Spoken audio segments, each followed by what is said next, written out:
Depuis plusieurs années, j'ai eu la chance d'avoir un mentor. Quelqu'un qui m'a appris les bases de l'investissement traditionnel, la bourse, les entreprises, les flux de capitaux et tous les différents modèles d'évaluation d'entreprise. Et parmi tout ce que j'ai appris, il y a une phrase qui m'est restée en tête. Une phrase qui revient souvent dans le monde traditionnel de la finance. L'inflation existe seulement si les gens croient qu'elle existe. Autrement dit, si les gens n'anticipent pas l'inflation, si les entreprises ne montent pas leurs prix et si les consommateurs ne paniquent pas, alors l'inflation va certainement finir par disparaître. À première vue, ça sonne intelligent, presque philosophique. Mais aujourd'hui, on va faire ce qu'on fait toujours. On va enlever la narration et on va enlever ce qu'on devrait penser. Et on va regarder la réalité économique fondamentale. Parce que malheureusement, l'inflation, c'est pas une croyance. C'est une conséquence mécanique et tangible. Ce que je vais expliquer ici n'a rien à voir avec la gauche, n'a rien à voir avec la droite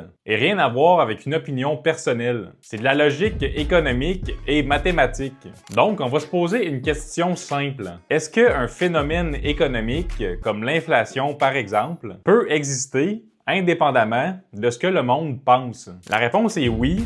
Puis on le voit partout ailleurs. La gravité va pas disparaître si tu y crois pas. Et tu peux croire qu'un surplus calorique ne te fera pas grossir, mais la réalité va te prouver autrement. Et l'inflation, c'est la même chose. Elle va pas disparaître parce que tu refuses d'y croire. Et pour vraiment le comprendre, revenons à la base absolue de l'économie et la mécanique de l'offre et de la demande. Une économie, c'est des biens et des services et une monnaie utilisée pour les échanger de façon que tout le monde soit satisfait de cet échange. Maintenant, si on s'imagine une économie simple, une quantité de biens et de services stable et une demande constante, mais qu'on augmente la quantité de monnaie qui est en circulation dans cette économie. Qu'est-ce qui se passe quand plus d'unités monétaires se battent pour la même quantité de biens? C'est simple, tous ces dollars entrent en compétition. Mais voici le point que beaucoup de gens ignorent. Quand des nouveaux dollars sont créés, ils vont pas disparaître. Ils entrent dans l'économie et commencent à circuler. Et ces nouveaux dollars-là sont utilisés pour acheter des actifs, payer des salaires, acheter des biens et financer des dépenses. Donc si moi, demain, j'ai plus de dollars que j'en avais hier, pas parce que j'ai produit plus, mais parce que la masse monétaire a simplement augmenté, je peux, si je le veux, payer plus cher. Pas simplement parce que j'ai une croyance quelconque, mais parce que j'en ai la capacité. On entend souvent que l'inflation, c'est une question d'anticipation. Mais les anticipations, ça crée rien. Ce que c'est réellement, c'est une réaction à une réalité qui est sous-jacente. Au contraire, l'anticipation est créée à partir d'une réalité précédente. La réalité, c'est que plus de monnaie en circulation égale des prix plus élevés. Tu peux ignorer l'inflation et te dire à toi-même que tu y crois pas et que c'est seulement un concept. Mais tu peux pas ignorer que ton argent qui se fait diluer a moins de pouvoir d'achat, que ton salaire achète moins aujourd'hui qu'il y a 5 ans, surtout si tu n'as pas eu d'augmentation qui suit le taux d'inflation, et que ton épargne est tranquillement grignoté si tu n'es pas un investisseur. Et c'est ici que l'ironie devient magnifique. Parce que s'il y a quelque chose qui fonctionne seulement par la foi, c'est pas l'inflation, c'est le dollar. Parce que le dollar, contrairement au passé,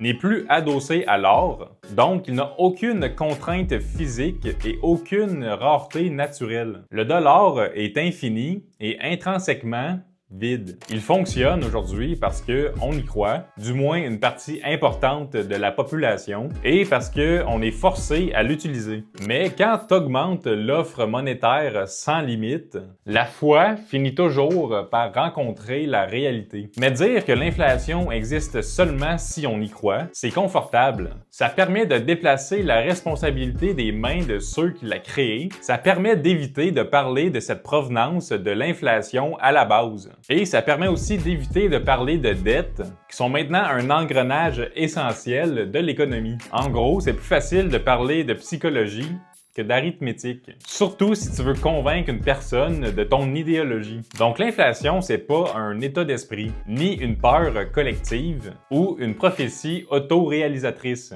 L'inflation, c'est une conséquence logique d'un système monétaire qui est expansif, dans une économie qui est contrainte par le réel. Que tu y crois ou non, Les chiffres, eux, ne mentent pas. Et c'est exactement pour ça que le Bitcoin a été inventé. Pas comme une croyance, pas comme une idéologie, mais comme une réponse structurelle. Tu vois, le Bitcoin non plus demande pas que tu y crois. Il te demande seulement de comprendre ses règles. Une offre fixe, des règles immuables et un livre de compte ouvert et public. Dans un monde où la monnaie fiduciaire repose sur la foi et sur l'expansion d'unités permanentes, le Bitcoin, lui, repose sur la contrainte, la réalité, qui lie ce monde monétaire digital à la réalité de notre monde. Au final, est-ce que tu crois à l'inflation? Et dans quel système monétaire veux-tu conserver ton travail et ton énergie? Un système qui est basé sur la croyance, la flexibilité politique et la création monétaire? Ou un système basé sur des règles immuables, des mathématiques et de l'énergie réelle et une rareté vérifiable? Si tu veux comprendre le Bitcoin de façon simple et sans bullshit, j'ai tout résumé dans un e-book qui est gratuit, le Bitcoin en toute simplicité. Et si tu veux apprendre à acheter et sécuriser tes premiers Bitcoins de façon sécuritaire, sans dépendre de personne, j'ai aussi un guide complet. Tu peux les retrouver avec le lien dans la description.